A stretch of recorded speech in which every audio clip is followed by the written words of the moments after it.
ಎಲ್ಲರಿಗೂ ನಮಸ್ಕಾರ ಸ್ನೇಹಿತರೆ. ಅಬ್ಬರಿಸಿದ ನಾಯಕ ಗೆಲ್ಲ ಅಕ್ಷರ್ ಪಟೇಲ್ ವಾಷಿಂಗ್ಟನ್ ಸುಂದರ್ ಬೆಂಕಿ ಆಲ್ರೌಂಡರ್ ಆಟ.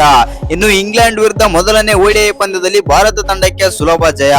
ಇನ್ನು ನಮ್ಮ ಭಾರತ ತಂಡ ಇಂಗ್ಲೆಂಡ್ ವಿರುದ್ಧ ಗೆದ್ದ ಬಳಿಕ ಇಂಗ್ಲೆಂಡ್ ನ ನಾಯಕ ಹ್ಯಾರಿ ಬ್ರೂಕ್ ಅವರು ಏನೆಲ್ಲ ಮಾತನಾಡಿದ್ದಾರೆ, ಏನೆಲ್ಲ ಹೇಳಿದ್ದಾರೆ ಈ ಪಂದ್ಯದ ಸೋಲಿನ ಬಗ್ಗೆ ಅಂತ ತಿಳ್ಕೊಂಬರೋಣ ಬನ್ನಿ. ಅದಕ್ಕಿಂತ ಮುಂಚೆ ನೀವೇನಾದ್ರೂ ಟೀಮ್ ಇಂಡಿಯಾದ ಅಭಿಮಾನಿಯಾಗಿದ್ದಲ್ಲಿ ಈ ವಿಡಿಯೋಗೆ ಒಂದು ಲೈಕ್ ಕೊಟ್ಟು ನಮ್ಮ ಚಾನಲ್ ಅನ್ನ ಸಬ್ಸ್ಕ್ರೈಬ್ ಮಾಡ್ಕೊಳ್ಳಿ. ಹಾಗೆ ಬೆಲ್ ಐಕಾನ್ ಅನ್ನ ಆಲ್ ಇಟ್ಕೊಳ್ಳೋದು ಮರಿಬೇಡಿ. ಎಡ್ಜ್ಬಾಸ್ಟ್ ನಲ್ಲಿ ನಡೆದಂತ ಇಂಗ್ಲೆಂಡ್ ವಿರುದ್ಧದ ಮೊದಲನೇ ಏಕದಿನ ಪಂದ್ಯದಲ್ಲಿ ನಮ್ಮ ಭಾರತ ತಂಡ ಭರ್ಜರಿ ಜಯ ಆದರೆ ಸಾಧಿಸಿದೆ. ಇನ್ನು ಈ ಗೆಲುವಿನ ಮೂಲಕ 3 ಪಂದ್ಯಗಳ ಓಡಿಐ ಸರಣಿಯಲ್ಲಿ 1.0 ಮುನ್ನಡೆ ಸಾಧಿಸಿದೆ.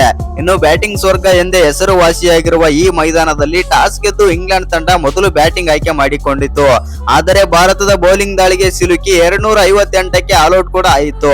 259 ಟಾರ್ಗೆಟ್ ಗುರಿ ಬೆನ್ನತ್ತಿದ ನಮ್ಮ ಟೀಮ್ ಇಂಡಿಯಾ 45.2 ಓವರ್ಗಳಲ್ಲಿ 4 ವಿಕೆಟ್ ಕಳ್ಕೊಂಡು ಗುರಿ ಆದರೆ ತಲುಪಿತು. ನಾಯಕ ಗಿಲ್ 80 ರನ್, ಅಕ್ಷರ್ ಪಟೇಲ್ 57 ರನ್ ಮತ್ತು ವಾಷಿಂಗ್ಟನ್ ಸುಂದರ್ ಅಜಯ್ 52 ರನ್ ಗಳಿಸಿ ಭಾರತಕ್ಕೆ 6 ವಿಕೆಟ್ ಗಳ ಜಯ ಆದರೆ ತಂದುಕೊಟ್ಟರು.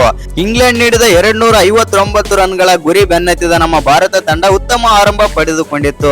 ರೋಹಿತ್ ಶರ್ಮಾ ನಾಯಕ ಗಿಲ್ ಮೊದಲನೇ ವಿಕೆಟ್ ಜೊತೆ ಆಟದಲ್ಲಿ 43 ರನ್ಗಳ ಜೊತೆ ಆಟ ನೀಡಿದರು. ಆದರೆ ರೋಹಿತ್ ಶರ್ಮಾ 21 ಬಾಲ್ಗಳಲ್ಲಿ ಕೇವಲ 11 ರನ್ ಗಳಿಸಿ ಔಟ್ ಆದರು. ರೋಹಿತ್ ಶರ್ಮಾ ಔಟ್ ಆದ ನಂತರ 3ನೇ ಸ್ಥಾನದಲ್ಲಿ ಬ್ಯಾಟಿಂಗ್ ಮಾಡಲು ಬಂದ ವಿರಾಟ್ ಕೊಹ್ಲಿ ಮೇಲೆ ಭಾರತ ತಂಡ ಹೆಚ್ಚಿನ ಭರವಸೆ ಹೊಂದಿತ್ತು. ಹೌದು ವೀಕ್ಷಕರೇ, ಚೇಸಿಂಗ್ ಕಿಂಗ್ ಎಂದು ಕರೆಯಲ್ಪಡುವ ನಮ್ಮ ವಿರಾಟ್ ಕೊಹ್ಲಿ ತಂಡಕ್ಕೆ ಗೆಲುವು ತಂದು ಕೊಡುತ್ತಾರೆ ಎಂದು ಎಲ್ಲರೂ ಭಾವನೆ ಆದ್ರೆ ಇಟ್ಟುಕೊಂಡಿದ್ದರು. ಕ್ರೀಸ್ಗೆ ಬಂದ ತಕ್ಷಣ 1 ರನ್ ಗಳಿಸುವ ಮೂಲಕ ಖಾತೆ ತೆರೆದ ವಿರಾಟ್ ಕೊಹ್ಲಿ ಚೋಪ್ರಾ ಆರ್ಚರ್ ಬೌಲಿಂಗ್ ನಲ್ಲಿ LBWಗೆ ಬಲಿಯಾದರು ಅಂತಾನೆ ಹೇಳ್ಬೋದು. ಇನ್ನು ಈ ಹಂತದಲ್ಲಿ ಒಂದಾದ ನಾಯಕ ಗಿಲ್ ಹಾಗೂ ಉಪನಾಯಕ ಶ್ರೇಯಸ್ ಅಯ್ಯರ್ ಅವರು 103 ರನ್ಗಳ ಜೊತೆ ಆಟ ನೀಡಿ ಚೇತರಿಕೆ ನೀಡಿದರು. ಭಾರತವನ್ನು ಸುಸ್ಥಿತಿಗೆ ತಂದಿದ್ದ ಈ ಜೋಡಿ ಒಟ್ಟಿಗೆ ಪೆವಿಲಿಯನ್ ಸೇರಿಕೊಂಡರು. 75 ಬಾಲ್ಗಳಲ್ಲಿ 11 4 ಮತ್ತು 1 ಸಿಕ್ಸರ್ ಗಳ ಸಹಿತ 80 ರನ್ ಗಳಿಸಿದ್ದ ಗಿಲ್ ಅವರು ರಿಟೈರ್ಡ್ ಹರ್ಟ್. ಆದರೆ ಶ್ರೇಯಸ್ ಅಯ್ಯರ್ 53 ಬಾಲ್ಗಳಲ್ಲಿ 2 4 ಸಹಿತ 35 ರನ್ ಗಳಿಸಿ ಔಟ್ ಆದರು. ನಂತರ ಬಂದ ಕನ್ನಡಿಗ KL ರಾಹುಲ್ 3 ಬಾಲ್ಗಳಲ್ಲಿ ಕೇವಲ 1 ರನ್ ಗಳಿಸಿ ಜಾಸ್ಟಾನ್ಗೆ ವಿಕೆಟ್ ತಪ್ಪಿಸಿದರು.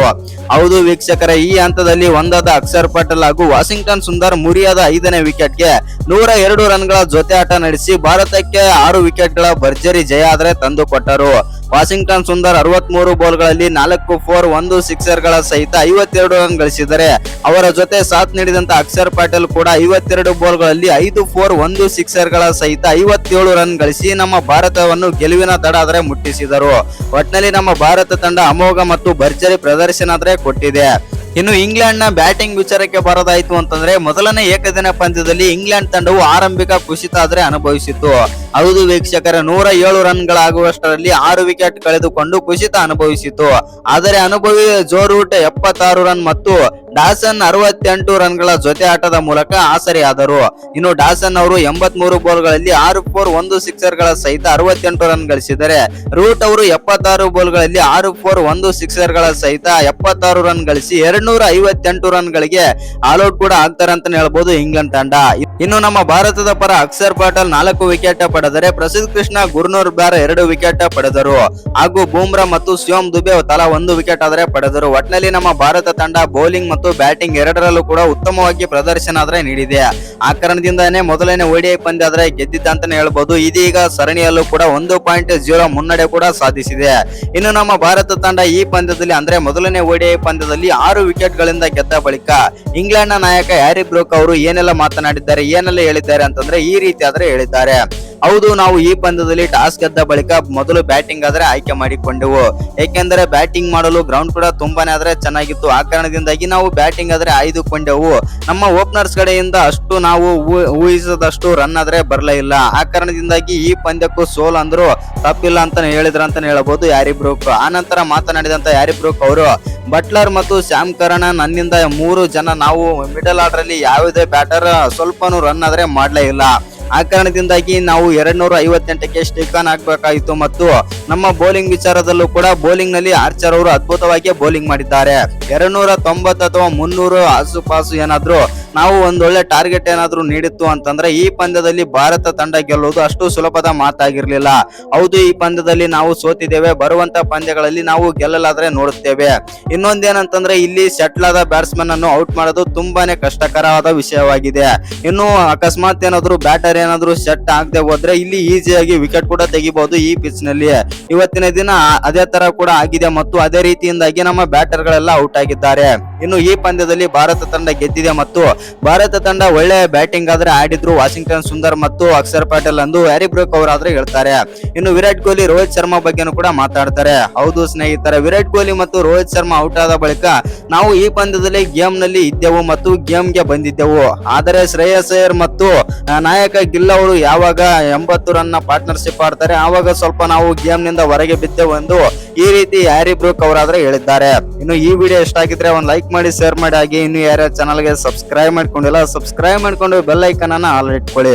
ಚರಿತ್ರೆ ನಿರ್ಮಿಸಿದ ಬೂಮ್ರಾ 968 ದಿನಗಳ ಬಳಿಕ ಆಡಿದ ಮೊದಲನೇ ಪಂದ್ಯದಲ್ಲಿ ವಿಶ್ವ ದಾಖಲೆ ನಿರ್ಮಿಸಿದರು ಜಸ್ಪ್ರೀತ್ ಬೂಮ್ರಾ. ಹೌದು ಸ್ನೇಹಿತರೆ, ಯಾವುದು ಆ ದಾಖಲೆ ಅಂತ ತಿಳ್ಕೊಂಬರೋಣ ಬನ್ನಿ. ಅದಕ್ಕಿಂತ ಮುಂಚೆ ನೀವೇನಾದ್ರೂ ಚಾನಲ್ ಗೆ ಸಬ್ಸ್ಕ್ರೈಬ್ ಮಾಡ್ಕೊಳ್ಳೋದು ಹಾಗೆ ನೋಡ್ತಿದ್ರೆ ಸಬ್ಸ್ಕ್ರೈಬ್ ಮಾಡ್ಕೊಂಡು ಬೆಲ್ ಐಕಾನ್ ಅನ್ನ ಆಲ್ ಇಟ್ಕೊಳ್ಳಿ. ಹಾಗೆ ಮರದೆ ವಿಡಿಯೋಗೆ ಒಂದು ಲೈಕ್ ಕೊಡ್ತಾನೆ ಕೂಡ ಮರಿಬೇಡಿ. ಭಾರತದ ದಿಗ್ಗಜ ವೇಗಿ ಬೌಲರ್ ಆದಂತ ಬೂಮ್ರಾ ಅವರು 3 ವರ್ಷಗಳ ನಂತರ ಏಕದಿನ ಕ್ರಿಕೆಟ್ಗೆ ಕಂಬ್ಯಾಕ್ ಮಾಡಿದ್ದಾರೆ.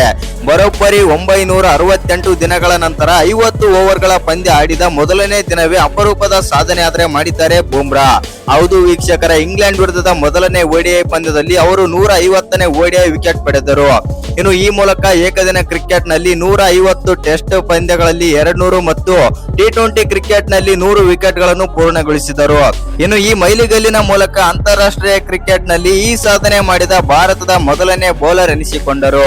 ಹೌದು ಸ್ನೇಹಿತರೆ, ಎಡ್ಬಸ್ಟನ್ ನಲ್ಲಿ ನಡೆದ ಪಂದ್ಯದಲ್ಲಿ ಬೂಮ್ರಾ ಅವರು ಇಂಗ್ಲೆಂಡ್ ನಾಯಕ ಹ್ಯಾರಿ ಬ್ರೂಕ್ ಅವರನ್ನು ಔಟ್ ಮಾಡುವ ಮೂಲಕ ಈ ಮೈಲುಗಲ್ಲು ತಲುಪಿದ್ದಾರೆ. ಪಂದ್ಯಕ್ಕೂ ಮುನ್ನ ಬೂಮ್ರಾ ಖಾತೆಯಲ್ಲಿ 234 ಟೆಸ್ಟ್ ವಿಕೆಟ್ ಗಳು ಮತ್ತು 121 T20 ವಿಕೆಟ್ ಗಳಿದ್ದವು. ಬೂಮ್ರಾ ಕಳೆದ 2023ರ ವಿಶ್ವಕಪ್ ಫೈನಲ್ ನಂತರ ಏಕದಿನ ಕ್ರಿಕೆಟ್ ಆಡೇ ಇರಲಿಲ್ಲ. ಆದರೆ ತಮ್ಮ ಪುನರಾಗಮನದ ಪಂದ್ಯದಲ್ಲಿ ತಮ್ಮ ಕೌಶಲ್ಯ ಪ್ರದರ್ಶಿಸಿ ತಾವು ವಿಶ್ವ ಕ್ರಿಕೆಟ್ ನ ಶ್ರೇಷ್ಠ ಬೌಲರ್ ಎಂಬುದನ್ನು ಮತ್ತೊಮ್ಮೆ ಸಾಬೀತುಪಡಿಸಿದರು.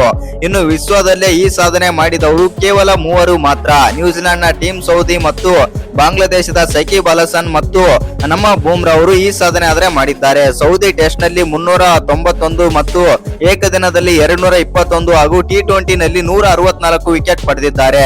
ಸಕೀಬ್ ಅಲ್ ಹಸನ್ ಅವರು ಕೂಡ ಟೆಸ್ಟ್ ನಲ್ಲಿ 246 ವಿಕೆಟ್ ಮತ್ತು ಏಕದಿನದಲ್ಲಿ 317 ವಿಕೆಟ್ ಮತ್ತು T20 ನಲ್ಲಿ 149 ವಿಕೆಟ್ ಪಡೆದಿದ್ದಾರೆ. ಇನ್ನು ಬೂಮ್ರಾಗೆ ಬ್ರೂಕ್ ವಿಕೆಟ್ ಇಂಗ್ಲೆಂಡ್ ನೆಲದಲ್ಲಿ ದಕ್ಕಿದ 31ನೇ ವಿಕೆಟ್. ಈ ಮೂಲಕ ಆಂಗ್ಲರ ನೆಲದಲ್ಲಿ ಹೆಚ್ಚು ವಿಕೆಟ್ ಪಡೆದ ಭಾರತೀಯರಲ್ಲಿ ಮೊದಲನೇ ಸ್ಥಾನ ಪಡೆದರು. ಇದಕ್ಕೂ ಮುನ್ನ ರವೀಂದ್ರ ಜಡೇಜಾ ಅವರು 30 ವಿಕೆಟ್ ಗಳೊಂದಿಗೆ ಅಗ್ರಸ್ಥಾನದಲ್ಲಿ ಆದ್ರೆ ಇದ್ದರು. ಆ ದಾಖಲೆಯನ್ನು ಬೂಮ್ರಾ ತಮ್ಮ ಹೆಸರಿಗೆ ಆದ್ರೆ ಬರೆದುಕೊಂಡಿದ್ದಾರೆ. ಬೂಮ್ರಾ ತಮ್ಮ 90ನೇ ODI ಪಂದ್ಯಗಳಲ್ಲಿ 150 ವಿಕೆಟ್ ಆದ್ರೆ ಪಡೆದುಕೊಂಡಿದ್ದಾರೆ. ಈ ಮೂಲಕ ವೇಗವಾಗಿ ಈ ಮೈಲಿಗಲ್ಲು ದಾಟಿದ ಭಾರತೀಯರ ಪೇಸರ್ ಆಗಿದ್ದಾರೆ. ಮೊಹಮ್ಮದ್ ಶಮಿ 80 ಪಂದ್ಯಗಳಲ್ಲಿ ಈ ಸಾಧನೆ ಆದ್ರೆ ಮಾಡಿದ್ದರು. ಒಟ್ಟಾರೆ ಬೌಲರ್ ಗಳನ್ನು ಗಮನಿಸುವುದಾದ್ರೆ ಕುಲ್ದೀಪ್ ಯಾದವ್ ಕೂಡ ಈ ಸಾಧನೆ ಆದ್ರೆ ಮಾಡಿದ್ದಾರೆ. ಇನ್ನು 2027ರ ODI ವಿಶ್ವಕಪ್ ಹತ್ತಿರ ಬರುತ್ತಿರುವುದರಿಂದ ಬೂಮ್ರಾ ಅವರು ತಂಡಕ್ಕೆ ಸೇರಿರುವುದು ಭಾರತಕ್ಕೆ ದೊಡ್ಡ ಲಾಭವಾಗಿದೆ. ಇತ್ತೀಚೆಗೆ T20 ಸರಣಿಯಲ್ಲಿ ವೈಟ್ ವಾಶ್ ಮುಖಭಂಗಕ್ಕೆ ಒಳಗಾಗಿದ್ದ ಭಾರತ ಏಕದಿನ ಸರಣಿ ಗೆದ್ದು ಸೇಡು ತೀರಿಸಿಕೊಳ್ಳುವುದಕ್ಕೆ ಬೂಮ್ರಾ ಪ್ರಮುಖ ಪಾತ್ರ ವಹಿಸಲಿದ್ದಾರೆ. ಇನ್ನು ಈ ವಿಡಿಯೋ ಇಷ್ಟ ಆಗಿದ್ರೆ ಒಂದು ಲೈಕ್ ಮಾಡಿ, ಶೇರ್ ಮಾಡಿ, ಹಾಗೆ ಇನ್ನು ಯಾರ ಚಾನಲ್ಗೆ ಸಬ್ಸ್ಕ್ರೈಬ್ ಮಾಡ್ಕೊಂಡಿಲ್ಲ ಸಬ್ಸ್ಕ್ರೈಬ್ ಮಾಡ್ಕೊಂಡು ಬೆಲ್ ಐಕಾನ್ ಅನ್ನ ಆಲ್ ಇಟ್ಕೊಳ್ಳಿ. ಹಾಗೆ ಮರಿದೆ ವಿಡಿಯೋಗೆ ಒಂದು ಲೈಕ್ ಕೊಡೋದನ್ನ ಕೂಡ ಮರಿಬೇಡಿ.